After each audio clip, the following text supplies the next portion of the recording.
Hello बच्चों, आप सभी का स्वागत है आपके अपने चैनल यूपी बोर्ड क्लासेस में। तो बच्चों, जैसा आपको पता है कि हम इस चैनल पर यूपी बोर्ड क्लास 10th और 12th के एग्ज़ाम की प्रिपरेशन करा रहे हैं। आपका एग्ज़ाम कल है बच्चों, तो आज हम जो बोर्ड एग्ज़ाम की कॉपी का रिटन फॉर्मेट है उसको लेकर आए हैं और ये निश्चित आपके एग्ज़ाम में बहुत हेल्प करने वाली है। आप लास्ट तक देखते रहिएगा। इस वीडियो के अंत में हम कुछ जो स्ट्रेटेजी है उसको भी आपके साथ में शेयर करने वाले हैं, या फिर कोई क्वेश्चन अगर आपको नहीं आएगा तो किस तरह से आपको क्वेश्चन बनाना है उसको भी हम डिस्कस करने वाले हैं अंत में। तो अंत तक बने रहिएगा। बच्चों, आप चैनल पर नए हैं और एग्ज़ाम तक अगर आप हमसे कनेक्टेड रहना चाहते हैं तो आप चैनल को ज़रूर सब्सक्राइब कर लीजिएगा, क्योंकि एग्ज़ाम तक हम आपसे जुड़े रहेंगे और बहुत अच्छा कंटेंट आपको प्रोवाइड कराने की कोशिश करेंगे। तो चलिए बच्चों, शुरू करते हैं आज का जो हमारा कॉपी रिटन सेशन है। तो ये खंड का है आपका, और खंड का में हम आपको खंड का से बता रहे हैं, खंड का है ये। तो आप इसी तरह से बच्चों इसी फॉर्मेट में आप लिखेंगे, निश्चित आपके बहुत अच्छे मार्क्स आएंगे। बच्चों लास्ट तक बने रहिएगा, क्योंकि लास्ट में हम आपके साथ में कुछ स्ट्रेटेजी भी शेयर करने वाले हैं। प्रश्नोत्तर 1 इसी तरह से हम लिखेंगे, और आपको पता है प्रश्न नंबर 1 में आपका गद्यांश से 5 क्वेश्चन पूछे जाते हैं और 5 क्वेश्चन आपके सेकंड वाले क्वेश्चन में आपके पद्यांश से पूछे जाते हैं। तो इसको हमको लिखना कैसे उसको हम देख रहे हैं। तो यहाँ पर हम प्रश्नोत्तर 1 डाल देंगे और का वाले का जो भी ऑप्शन सही होगा उस तरह से आप उसका ऑप्शन लिखेंगे, और जो भी उसका आंसर सही होगा उसको आप लगा देंगे। जैसे यहाँ पर देख लीजिए, यहाँ पर सरस्वती जो पत्रिका है वो ठीक है। तो यहाँ पर जो हमारा स्टूडेंट्स है उसने क्या किया है, ए वाला ऑप्शन लगाया है। इसी तरह से सेकंड वाले की बात करें तो इसमें ऑप्शन था आपका सेकंड वाला, तो खा का इसने लगा दिया है।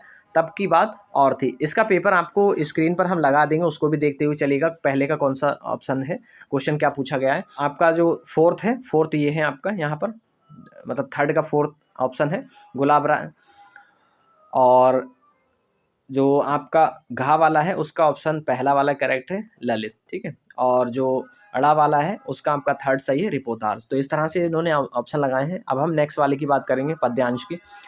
तो पद्यांश में भी 5 प्रश्न हमको मिलते हैं, तो यहाँ पर देख लीजिएगा। तो यहाँ पर पद्यांश है, पद्यांश में भी आपके 5 क्वेश्चन पूछे जाएंगे। तो यहाँ पर है पहला सन 1943 ईस्वी है पहले का ऑप्शन, और खा वाले का आपका दूसरा ऑप्शन, गा वाले का है आपका थर्ड वाला केशव दास, अड़ा वाले का है आपका सेकेंड 15 है, और घा वाले का था ये 15, अड़ा वाले का है आपका चित्रधार। तो ये इसके ऑप्शन है। आपको जो क्वेश्चन पेपर है वो आपको स्क्रीन पर सामने दिखता होगा। चलिए नेक्स्ट इसका देखते हैं हम लोग किस तरह से और आगे कर सकते हैं। तो यहाँ पर देख लीजिए प्रश्न नंबर 3 है, ये बहुत इंपॉर्टेंट है। बच्चों एक चीज़ याद रखिएगा कि क्वेश्चन नंबर 3, 4th, 5th, 6, 7, 8 और आपका 9 और 10th, 9 और 10th ये जो क्वेश्चन हैं आपके, ये प्रश्न आपके बहुत ज़्यादा इंपॉर्टेंट हैं। इंपॉर्टेंट इसलिए हैं क्योंकि आपके एग्ज़ाम में ये इसके नंबर बिल्कुल फ्री के मान सकते हो। हाँ, बिल्कुल थोड़ी सी आपको बुद्धि यूज़ करना है, और वो बुद्धि हम आपको बता रहे हैं कैसे यूज़ करेंगे। तो चलिए हम आपको जो तीसरा प्रश्न है आप उसको देखिएगा स्क्रीन पर। तो प्रश्नोत्तर आप 3rd लिखेंगे, और इसका जो ये जो पार्ट है जो आपको गद्यांश दे रखा है, ये आपका पार्ट जो है राष्ट्रीय का स्वरूप से है। इसमें पहचान की अगर हम बात कर लें बच्चों, तो इसकी पहचान राष्ट्रीयता, पूरे पैराग्राफ में कहीं ना कहीं आपको राष्ट्रीयता दिख जाएगा। तो आप अपने स्क्रीन पर देखिए, कई जगहों पर आपको राष्ट्रीयता उस पैसेज में दिखता होगा। इसके अगर लेखक की बात करें तो आप लेखक इसी तरह से लिखेंगे। इसके लेखक का नाम है डॉक्टर वासुदेव शरण अग्रवाल। अगर हम इसकी व्याख्या की बात करें तो रेखांकित की जो अंश की जो व्याख्या है दूसरे क्वेश्चन में इनके, तो आप अगर अच्छा क्वेश्चन बनाना चाह रहे हैं तो आप एक काम करिएगा, स्टार्टिंग से इस तरह से लिखते हुए चलिएगा कि लेखक ने कहा है। जब भी व्याख्या को शुरू करेंगे तो आप यहीं से शुरू करिएगा कि लेखक के अनुसार, या लेखक ने कहा है कि जब तक सूर्य की रश्मियाँ निश्चय तक प्रातःकाल तक भुवन को अमृत से भर देती हैं, तब तक सूर्य जन का जीवन भी अमर है। इतिहास के अनेक उतार चढ़ाव या चढ़ाव पार करने के बाद भी राष्ट्रीय भूमि, राष्ट्रभाषा, निवास, जन नई उठती लहरों से आगे बढ़ने के लिए अजर अमर है। ठीक है, इस तरह से आप क्या करेंगे, इसकी व्याख्या कर देंगे। अब हमारा 3rd वाला क्वेश्चन है, 3rd वाला आप पढ़ लीजिएगा क्वेश्चन आपके स्क्रीन पर जो था क्वेश्चन पेपर। तो 3rd वाले में आपसे पूछा गया कि जन का प्रभाव अनंत तक होता है। उसमें ये कहा कि जन का प्रभाव कहाँ तक होता है, तो अनंत तक होता है।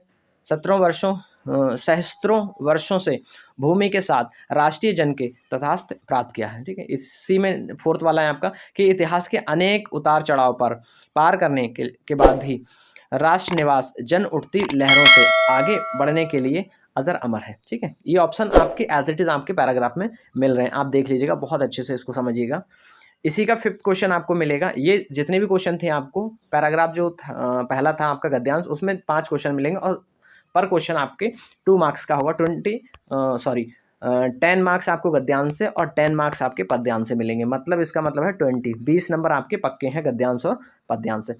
नेक्स्ट है आपका 5th वाला, देख लीजिएगा कि जन की सततवाही जीवन नदी के प्रवाह की तरह है, जिसमें कर्म और के द्वारा अनेक घातों का निर्माण करना होता है। ठीक है, तो ये आपका 5th वाला क्वेश्चन है। चलिए नेक्स्ट देखते हैं हम लोग प्रश्नोत्तर 4। इसमें आपका कवि का है, ये आपका ये पद्यांश है। अब पद्यांश में आपको पता है कि कवि का नाम होता है और उसके शीर्षक का। तो इसका शीर्षक क्या है, नौका विहार से है, और इसके जो आपकी कवि है वो कौन है, सुमित्रा नंदन पंत। आप इसी फॉर्मेट में लिखिएगा, बहुत ज़्यादा आप अच्छे मार्क्स गेन करने वाले। इसके रेखांकित अंश की व्याख्या वही काम आप इसमें भी करेंगे कि कवि ने कहा है, और इसी तरह से आप इसकी व्याख्या भी लिख सकते हैं। ठीक है, तो देखिए 3rd वाला, तो कवि नौका विहार हेतु चांदनी रात के प्रथम प्रहार में प्रस्थान करते हैं। तो इसमें तो सामने से आप आसानी से आंसर निकाल सकते हैं। ये सारे ऑप्शन आप ध्यानपूर्वक पढ़ेंगे तो आप अपने जो पैराग्राफ है, जो पैसेज है, उसी से निकाल सकते हैं। नेक्स्ट है आपका 4th वाला, रात्रि में गंगा की रेती का शोभा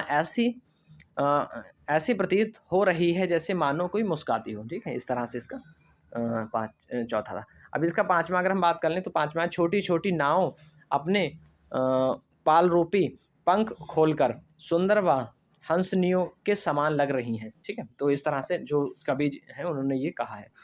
अब हम प्रश्न नंबर 5 की बात कर लेंगे। तो प्रश्न नंबर 5 में है आपका जीवन परिचय। इसका लिखने का फॉर्मेट सबसे ज़्यादा इंपॉर्टेंट है, क्योंकि बिना अच्छा फॉर्मेट लिखे आप अच्छे मार्क्स गेन नहीं कर सकते। तो सबसे पहले आप ब्लॉक बना देंगे, और ये जो ब्लॉक आपको दिख रहा है इस तरह से आपको बनाना होगा ये बॉक्स। नाम आपको लिखना है आचार्य हजारी प्रसाद द्विवेदी, जन्म तिथि 19 अगस्त 1907 है आपका। माता का नाम है ज्योतिषमती, पिता का नाम है श्री अनमोल द्विवेदी, माता का नाम श्रीमती जरूर लगा दीजिएगा। और जन्म स्थान है इनका दुर्ग का छपरा जिला। नेक्स्ट है आपका बचपन का नाम इनका बैद्यनाथ, और इनकी रचनाएं कौन है, अशोक के फूल है, कोटस है, प्रवाह, सूरदास आदि, ये इनकी रचनाएं हैं हजारी प्रसाद द्विवेदी की। और इनकी भाषा क्या है, हिंदी, संस्कृत, उर्दू तथा खड़ी बोली, ये सब इनकी भाषाएं। मृत्यु कब हुई थी, 19 मई 1979 को। ठीक है, इस तरह से आपने इनका संक्षिप्त में लिख दिया। उसके बाद क्या करेंगे आप, इनका लॉन्ग में भी लिखेंगे। तो अब इस तरह से आप हेडिंग बनाएंगे जीवन परिचय, और एक बार फिर से आप लिखना शुरू कर देंगे और इसी तरह से लिखेंगे कि आचार्य हजारी प्रसाद द्विवेदी का जन्म 19 अगस्त 1907 ईस्वी में दुर्ग का छपरा जिले के ग्राम में हुआ था, तथा इनके पिता का नाम श्री अनमोल द्विवेदी था तथा माता का नाम श्रीमती ज्योतिषमती था। ठीक है, इनके बचपन का नाम बैद्यनाथ था। कुल मिलाकर आपको बहुत अच्छे से लिखना है। पहले तो आप ये जो ऊपर आपने संक्षिप्त में लिखा है इसी को आप क्या करेंगे, एक बार इसको देख कर आप क्या करते रहेंगे, अपने कुछ वर्ड बनाकर, और इसको आप जीवन परिचय में लिखते रहेंगे। उसके बाद में इनके 1-2 पॉइंट और आप लिखेंगे अगर अच्छे से आपको मार्क्स प्राप्त करना है। तो पहला आप लिखेंगे साहित्य में स्थान। तो साहित्य में स्थान यही लिखेंगे कि हजारी प्रसाद द्विवेदी ने साहित्य में बहुत बड़ा योगदान दिया है, इसलिए इनको बहुत महान कवि, महान लेखक के रूप में जाना जाता है। इस तरह से आप लिख देंगे। फिर इनकी जो भी रचनाएं आपको याद हो वो लिख दीजिएगा। अशोक के फूल हो गया, कोटस हो गया, विचार प्रवाह हो गए, सूरदास आदि कर देंगे। उसके बाद में आपका खा वाला है, क्योंकि आपको पता है 2 जीवन परिचय आते हैं, एक कवि का और एक लेखक का। तो ये आप इससे पहले कवि का था, इससे पहले लेखक का था, अब हम कवि का देखने वाले। तो इससे पहले लेखक था, अब ये कवि। इससे पहले लेखक का था, अब हम कवि का देखेंगे। तो कवि मैथिली शरण गुप्त का हम देख रहे हैं यहाँ पर। तो मैथिली शरण गुप्त में आप लिख देंगे कि मैथिली शरण, नाम सबसे पहले आप नाम लिखेंगे, फिर जन्मतिथि लिखेंगे। तो मैथिली शरण गुप्त, और जन्मतिथि इनकी जन्म हुआ था आपका 1886 ईस्वी में। इनकी माता का नाम था गुरु माता देवी, पिता का नाम था रामचरण, और चिरगांव झांसी में इनका जन्म हुआ था और मृत्यु हुई थी 1964 ईस्वी में। हिंदी, संस्कृत, उर्दू इनकी भाषा है। रचना क्या है, साकेत, काव्य, भारत भारती, कैकेयी का अनुताप, ये सारी इनकी रचना है। उस तरह से फिर लिखकर आप क्या करेंगे, कवि का परिचय। अब कवि के परिचय में वही लिखेंगे जो आप इससे पहले भी लिख रहे थे। पहले तो यही सारी चीज़ें क्या करेंगे, आप इनके परिचय में लिख देंगे। उसके बाद में हम क्या करेंगे, उसके बाद में इनका जब ये सारा लिखने के बाद हम क्या करेंगे, इनका साहित्य में स्थान लिखेंगे। तो आप साहित्य में स्थान इस तरह से लिख सकते हैं कि इन्होंने साहित्य सेवाएं जैसे निबंधकार, काव्य, या कविताएं साहित्य के क्षेत्र में बहुत बड़ा योगदान और सक्रिय रूप से इन्होंने सक्रिय रूप रहे और सक्रिय रूप से इन्होंने असहयोग आंदोलन में भी भाग लिया, जिसके फलस्वरूप इन्हें जेल भी जाना पड़ा। और यही रीज़न है कि जो मैथिली शरण गुप्त जी हैं उनको राष्ट्रीय कवि का दर्जा दिया गया है, राष्ट्रीय कवि के नाम से इनको विख्यात है, इनको जाना जाता है। ठीक है, उसके बाद में इनकी रचनाएं जो आपकी इंपॉर्टेंट रचनाएं जैसे साकेत हो गई, काव्यधारा हो गई, भारत भारती हो गई, कैकी का अनुताप हो गया, और ये सारी की सारी इनकी रचनाएं हैं। ठीक है, मैथिली शरण गुप्त जी की। और श्री रामचरितमानस इनकी रचना नहीं है, याद रखना, ये आपकी तुलसीदास जी की है। तो इतनी सारी इनकी रचनाएं हैं। ठीक है, अब हम बात करेंगे प्रश्नोत्तर 6 की। तो प्रश्नोत्तर 6 में क्या है, तो प्रश्नोत्तर 6 इंपॉर्टेंट है आपका, और प्रश्नोत्तर 6 में है आपका जो पंचलाइट है उसकी कहानी। तो बच्चों अगर पंचलाइट की कहानी आपने नहीं सुनी है तो हम इस चैनल पर पंचलाइट और जितनी भी कहानियाँ हैं आपकी 12th क्लास में वो सारी की सारी कवर कर चुके हैं, तो आप जाकर प्लेलिस्ट में देख सकते हैं। और हमने मात्र 5 वीडियो बनाए हैं हिंदी पर, वो ऐसे ही होंगे बच्चों 10 या 15 मिनट के। तो अगर आप बस वही 5 वीडियो देख लेंगे तो कम से कम 80 to 90% आपका जो कोर्स है वो बच्चों उन्हीं 5 वीडियो होंगे, आई थिंक 5 वीडियो से कवर होने वाला, और 10 से 20 मिनट की है बच्चों, बहुत आपके लिए वो हेल्पफुल है एग्जाम के पॉइंट ऑफ व्यू से। तो बच्चों उन 5 वीडियो को ज़रूर देख लीजिएगा, हमारे इसी चैनल में आप जाकर प्ले लिस्ट में जाकर आप जो आपका 12th क्लास की हिंदी कंप्लीट एक प्ले लिस्ट करके है, तो उस पर आप जाकर उसको देख सकते हैं। तो आपकी जो कहानी है वो हम 5 मिनट में कवर कर चुके हैं, आप जाकर देख लीजिएगा। हम यहाँ पर एक बार इसको बस फॉर्मेट आपको बता रहे हैं यहाँ पर।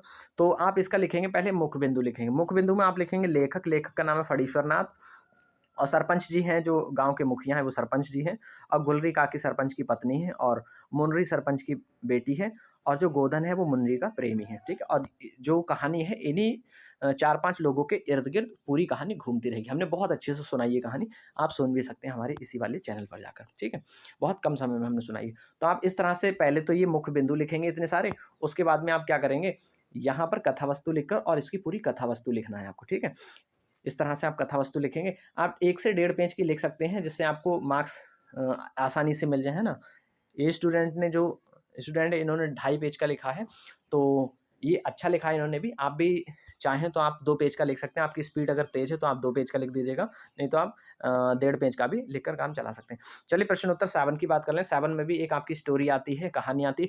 तो कई कहानी है, आपको जो याद है वो आप लिख सकते हैं। अगर आपको ये वाली याद है तो ये लिख सकते हैं, और अगर दूसरी याद है तो दूसरी भी लिख सकते हैं। और अगर आप यही दोनों याद करना चाहते हो तो हमारे चैनल पर जाकर प्लेलिस्ट में जाकर उसको देख सकते हैं। ठीक, तो ये है हमारी कहानी त्यागपति। ठीक है, यहाँ से ही शुरू होगी। प्रभाकर वर्धन जो थे वो थानेश्वर के राजा थे। प्रभाकर वर्धन के 2 पुत्र थे, एक राजवर्धन और एक हर्षवर्धन। राजवर्धन बड़े पुत्र थे, हर्षवर्धन छोटे पुत्र थे, और इनकी एक पुत्री थी जिसका नाम था राजश्री। राजश्री का जो विवाह था वो कन्नौज के जो शासक थे गृहवर्मन, उनसे हुआ था। तो ये कहानी भी इन्हीं 4-5 लोगों के इर्द गिर्द घूमती रहती है। अगर हम रियल में बात करें तो बेसिकली जो ये कहानी है वो आपके हर्षवर्धन और राजश्री के इर्द गिर्द घूमती है, जबकि सबसे ज़्यादा आपका कंट्रीब्यूशन या फिर ये कह लें कि सबसे ज़्यादा जो बड़ा योगदान है इस कहानी में वो आपका हर्षवर्धन का। तो ये कहानी पूरी की पूरी हर्षवर्धन के इर्द गिर्द ही घूमती रहती है। ठीक है, अगर आपको इसके भी पूरी कहानी सुनना है तो हमारे इसी चैनल पर इनकी भी कहानी हमने पूरी की पूरी मात्र 10 मिनट में इसको कंप्लीट कर दिया, तो आप 10 मिनट में जाकर उसको सुनकर भी याद कर सकते हैं। ठीक, इस तरह से आप इसको लिखकर फिर यहाँ पर आप कथा वस्तु लिखेंगे, और कथा वस्तु में आप पूरी इस तरह से कथा वस्तु लिख देंगे। इसको भी इन्होंने 1.5 पेज में इनको कंप्लीट कर दिया। ठीक है, इनकी कॉपी सेकंड है, अब ये सेकंड कॉपी भरी, ये हमारी ऑफलाइन क्लासेस की कॉपी है, हमारे एक स्टूडेंट है उसकी कॉपी है ये। तो यहाँ पर देख लीजिएगा। अब हम खंड खा की बात कर रहे हैं, तो खंड जो खा है वो प्रश्नोत्तर 8 से शुरू होता है। यहाँ पर हमारा संदर्भ होता है, और ये संस्कृत वाला संस्कृत का गद्यांश होता है एक, और ये संस्कृत का गद्यांश है, और ये वाला हमारा संस्कृत का पद्यांश है। तो 7 मार्क्स इसके मिलते हैं, 7 मार्क्स इसके मिलते हैं। टोटल यहाँ पर हमारे 14 नंबर हैं, और 14 नंबर बहुत इंपॉर्टेंट है। ठीक है, तो सबसे पहले हम का वाले की बात कर लेंगे। तो का में क्या होगा, यहाँ पर भी हमको का में क्या करना होगा, मतलब जो 8 वाला है उसमें आपको सिर्फ संदर्भ देना होता है और अनुवाद करना होता है बस। तो यहाँ पर संदर्भ कैसे लिखेंगे, तो प्रस्तुत गद्यांश। अच्छा, इसका जो संदर्भ होता है उसमें पाठ का नाम नहीं आता, पाठ का नाम आता है, लेखक का नाम नहीं आता, याद रखिएगा। ठीक है, तो आप लिख देंगे कि प्रस्तुत गद्यांश हमारी पाठ्य पुस्तक हिंदी के संस्कृत खंड के भोजोत्सदारम नामक पाठ से लिया गया है। बस इतना आप लिख देंगे, 2 मार्क्स इसके मिल जाएंगे, और आपके 5 मार्क्स इसके मिलते हैं अनुवाद करने के। ठीक है, तो अगर बच्चों आपको अनुवाद करने का नहीं आ रहा है, संस्कृत में आपको अनुवाद करने में थोड़ा हाथ टाइट है बच्चों, तो इसी चैनल पर आप लास्ट में जाकर देख सकते हैं। इसी वीडियो के लास्ट में हम आपको उसका जो मेथड्स है, जो ट्रिक है, कुछ स्ट्रैटेजी है, उसको भी आपके साथ में डिस्कस करने वाले हैं, ठीक है। तो लास्ट तक बने रहिएगा।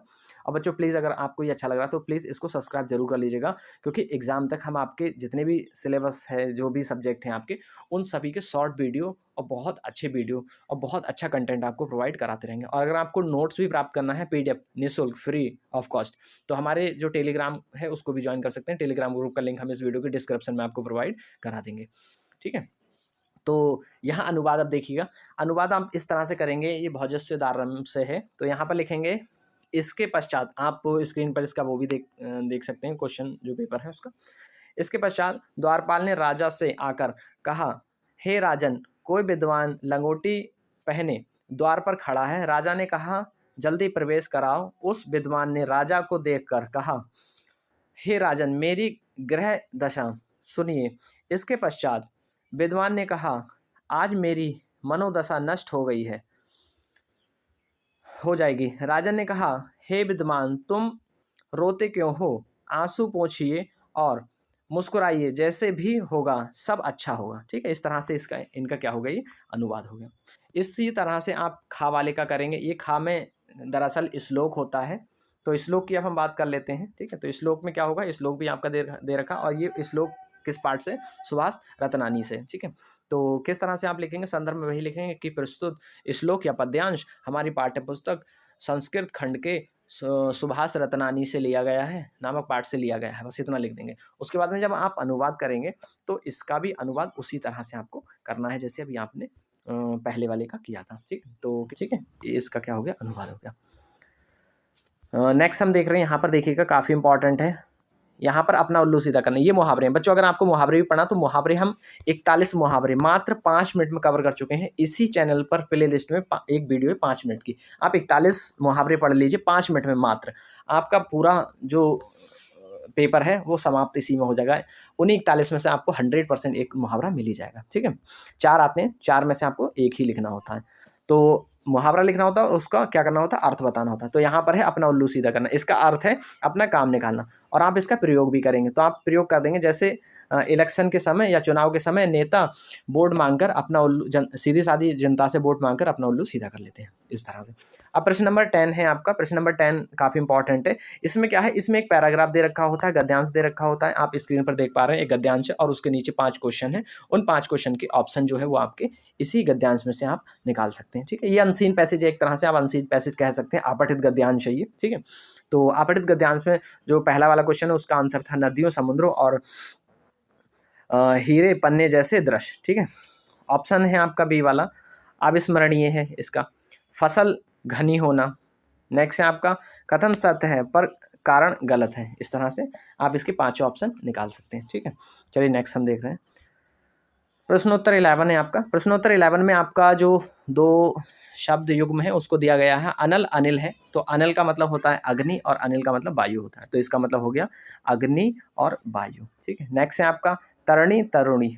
तरणी तरणी, एक तरणी छोटी की मात्रा, एक तरणी बड़ी की मात्रा। तो तरणी होता है सूर्य और तरणी होता है आपका नाव या नौका, ठीक है। तो इस तरह से आप ये लगा सकते हैं। नेक्स्ट है आपका पतंग। पतंग का आपको जो पर्यायवाची है वो बताना है आपको। तो पतंग का पर्यायवाची क्या होगा, तो यहाँ पर पतंग है, पतंग का सूर्य और पक्षी। नेक्स्ट है जिसने इंद्रियों को जीत लिया हो, तो इसका अर्थ होता है जितेंद्रिय। 1 वर्ड सब्स्टिट्यूशन है ये, एक वर्ड इसका लिखना होता है। जिसकी उपमा ना दी जा सके, तो ये होता है अनुपम। बच्चों अगर इतना ही आप पढ़ लोगे तो सच में रियल मानिए आपके बहुत अच्छे मार्क्स आ सकते हैं। हमारे जो 5 वीडियोज़ हैं इसी चैनल पर हैं, प्लेलिस्ट में जाकर आप उन 5 वीडियोज़ को देख सकते हैं, और बस लिखने का तरीका थोड़ा सा सही कर लीजिएगा। घा वाला है, वह कुर्सी पर बैठा है। ये आपके क्वेश्चन आते हैं, इसको सही करके लिखना होता है। मैं लड़के को पढ़ाता हूँ, ठीक है, सही से आप इनको लिखिएगा। ये अशुद्ध वाक्य होते हैं, इनको शुद्ध करके लिखना होता है। अब करुण रस होता है, आपको पता है बच्चों, करुण रस का जो स्थायी भाव होता है वो शोक होता है। जहाँ वस्तु या व्यक्ति के नष्ट हो जाने पर या खो जाने पर जो हृदय में दुख का भाव उत्पन्न होता है, तो वहाँ करुण रस की उत्पत्ति होती है। बच्चों करुण रस, रस, छंद, अलंकार और सारी चीज़ें हम इसी चैनल पर सिर्फ 5 वीडियो, मात्र 5 वीडियो में करा चुके हैं, उनको आप देख सकते हैं। इसका ऑप्शन आप, इसका उदाहरण भी आप देख सकते हैं, ठीक है। उसके बाद में है यमक अलंकार। यमक अलंकार होता है जब एक शब्द 2 या 2 से अधिक बार आया हो किंतु उसके अर्थ भिन्न-भिन्न होते हैं तो वहाँ यमक अलंकार उत्पन्न होता है। अब यमक अलंकार का क्या है? काली घटा का घमंड घटा, नवमंडल तारक वृंद खिले। तो यहाँ पर स्पष्टीकरण में देखिए, इस उदाहरण में घटा शब्द 2 बार प्रयुक्त हुआ है। दोनों के अर्थ भिन्न-भिन्न हैं, ठीक है? जैसे एक का घटा का मतलब बादल होता है और एक घटा का मतलब होता है कम हो जाना, ठीक है? तो ये इसका स्पष्टीकरण है। इसी तरह से आप लिखिएगा, बहुत अच्छे आपके मार्क्स आएँगे, इसी फॉर्मेट में अगर आप लिखेंगे तो। अब हम दोहा छंद की बात कर लेंगे। तो दोहा छंद क्या होता है देख लीजिए यहाँ पर। दोहा छंद एक समात्रिक छंद होता है, अर्ध समात्रिक छंद होता है ये। इसके पहले और तीसरे चरण में 13-13 मात्राएँ होती हैं व दूसरे और चौथे चरण में 11-11 मात्राएँ होती हैं। ये चीज़ याद रखना, पहले और तीसरे चरण में इसकी 13-13 मात्राएँ होंगी और दूसरे चौथे चरण में इसकी 11-11 मात्राएँ होंगी। बस इतना याद रखिएगा, ठीक है? ये है और ये है। और ये अर्ध समात्रिक छंद है। इसकी मेन है इसकी परिभाषा और इसकी जो उदाहरण है वो मेन है, ठीक है? मेरी भवाधा हरो राधा नगरी सोई, जा तन की साई पर श्यामो हरित दुति हारी, ठीक है? तो ये सब है इसका उदाहरण। चाहो तो अगर आपको ये कठिन लगे तो आप हमारे इसी वीडियो के प्लेलिस्ट में आप जाकर जो वीडियो हिंदी की पूरी प्लेलिस्ट है उसको जाकर देख सकते हो। वहाँ पर हमने बहुत साधारण से, बहुत आसान से हमने इनके एग्जाम्पल लिखाए हैं, जितने भी आपके रस छंद अलंकार हैं उन सभी के। मात्र आपकी 5 वीडियो हैं और पूरा कवर हिंदी। अच्छा, नेक्स्ट है आपके पास में बरेली। यहाँ मच्छरों का बढ़ता हुआ प्रकोप है। जो भी आपको वहाँ पर जो भी प्रश्न देगा, मतलब जो भी टॉपिक देगा उस टॉपिक पर लिखना होगा, लेकिन फॉर्मेट लगभग सभी का सेम ही होता है। फॉर्मेट मेन होता है, याद से आप इसका फॉर्मेट रख लीजिएगा। तो यहाँ पर आप ऐसे लिख सकते हैं कि महोदय, मैं आपको अवगत कराना चाहता हूँ कि हमारे क्षेत्र के मच्छरों की प्रजनन क्षमता बढ़ रही है, जिस कारण यहाँ पर बड़े-बड़े नालों और गड्ढों में मच्छर इकट्ठे रहते हैं, बहुत ज़्यादा वहाँ पर गंदगी फैलाते हैं। गंदगी फैलती है जिससे मच्छर बहुत ज़्यादा पनपते रहते हैं और उन्हीं मच्छरों की वजह से हमारे क्षेत्र में डेंगू, मलेरिया और चिकनगुनिया जैसी बीमारियाँ उत्पन्न हो गई हैं और इनसे हमारे जो क्षेत्रवासी हैं वो बहुत ज़्यादा प्रभावित हैं। बच्चों, इस तरह से आप लिख सकते हैं, बनाकर भी लिख सकते हैं, बस उसका फॉर्मेट सेम होना चाहिए। तो इस तरह से आप लिख सकते हैं कि डेंगू, मलेरिया और चिकनगुनिया जैसी बीमारियां फैल गई हैं। महोदय, आपसे विनम्र निवेदन है कि आप इस समस्या का शीघ्र ही समाधान करने की अति महान कृपा करेंगे। उसके बाद में आप यहाँ पर लिख देंगे धन्यवाद। इस साइड में आप लिखेंगे, यहाँ आप लिख देंगे धन्यवाद, और जब धन्यवाद लिखेंगे तो यहाँ पर इसको लगा दीजिएगा और यहाँ पर आप लिख देंगे भाव दिए। जो भी नाम होगा तो वो नाम यहाँ पर लिख देंगे, ठीक है? जो भी नाम होगा XYZ जो भी नाम हो आपका वो लिख देंगे यहाँ पर, ठीक है? उसके बाद में हम नेक्स्ट की बात करें, जो हमारा लास्ट क्वेश्चन है 9 नंबर का आता है आपका निबंध। और निबंध में आप क्या करेंगे, प्रश्नोत्तर 4 में लिखेंगे निबंध, और ये निबंध है आपका एक तरह से। और जितनी भी आपकी हेडिंग लिखने वाले हैं वो पहले हेडिंग आप लिख दीजिए, जिससे क्या रहेगा, आपका पेज भी भरेगा और आपको याद भी रहेगा। प्रस्तावना, प्रदूषण का अर्थ, प्रदूषण के प्रकार, प्रदूषण की समस्या, उपसंहार, ये सारी चीज़ें आप लिख सकते हैं। और आप इसमें देख लीजिएगा आपको किस तरह से लिखना है। अगर आपको यही लिखना है तो आप यहाँ पर देख लीजिएगा, और इसको चाहो तो इसको देख कर भी याद कर सकते हैं। देख लीजिएगा, हम इसलिए इसको स्पीड से करा रहे हैं, हो सकता है आप एग्ज़ाम सेंटर से देखते हो, तो इसको चाहो तो आप स्क्रीनशॉट ले लीजिएगा इसका और इसको एक बार अच्छे से पढ़ लीजिएगा। अब हम आपको वो बताने वाले हैं जो कुछ स्ट्रेटेजी हमने आपसे बोला था कि हम कुछ स्ट्रेटेजी भी आपको बताएंगे, ये देख लीजिएगा ये सब, ठीक है? ये सब आप क्या करेंगे, इसको स्क्रीनशॉट ले लीजिएगा और चाहो तो इसको आप अच्छे से लर्न भी कर सकते हैं। तो बच्चों, अब मेन चीज़ है स्ट्रेटेजी। तो अगर हम स्ट्रेटेजी की बात करें तो पहली चीज़ तो ये है कि एग्ज़ाम में जितने भी क्वेश्चन आ रहे हैं सारे क्वेश्चन कंप्लीट करके आना, मतलब सभी क्वेश्चन आपको करना है, कोई भी क्वेश्चन नहीं छोड़ना है। बच्चों, अगर आप गद्यांश और पद्यांश में फंस जाते हो, कहाँ फंसेंगे, गद्यांश पद्यांश में आप फंस सकते हो। तो गद्यांश पद्यांश अगर नहीं पहचान पा रहे हो तो आप क्या करेंगे, तो आप संदर्भ लिख लेंगे। तो आप संदर्भ सही से लिखेंगे, और मान लीजिए अगर आपको नहीं समझ आ रहा तो आप क्या करेंगे, आपके पास एक ही उपाय है कि आप चाहो तो जो आपके उस समय समझ आ रहा है उस तरह से आप उसका संदर्भ लिख सकते हैं, ठीक है? तीसरा ये है कि आपको अगर कॉपी लिखना है तो बच्चों कटिंग बिल्कुल नहीं करना है। अगर आप कटिंग करोगे तो ज़रूर मार्क्स कटने वाले हैं। तो 3 चीज़ों पर सबसे ज़्यादा ध्यान रखना है आपको कि सारे क्वेश्चन अटेम्प्ट करना है आपको। तीसरा ये है कि अगर आपको कुछ याद नहीं आ रहा तो जो भी आपको याद आ रहा है उस समय तो उसको आप लिख दीजिएगा। तीसरा पॉइंट ये है कि आपको बच्चों बिल्कुल भी कटिंग नहीं करना है। अगर आपको ये स्ट्रेटेजी पसंद आई होगी तो बच्चों इसको लाइक कर दीजिएगा, और चैनल पर आप पहली बार विजिट कर रहे हैं तो इसको सब्सक्राइब कर लीजिएगा। मिलेंगे नेक्स्ट क्लास में, तब तक के लिए bye bye, take care, thanks for watching.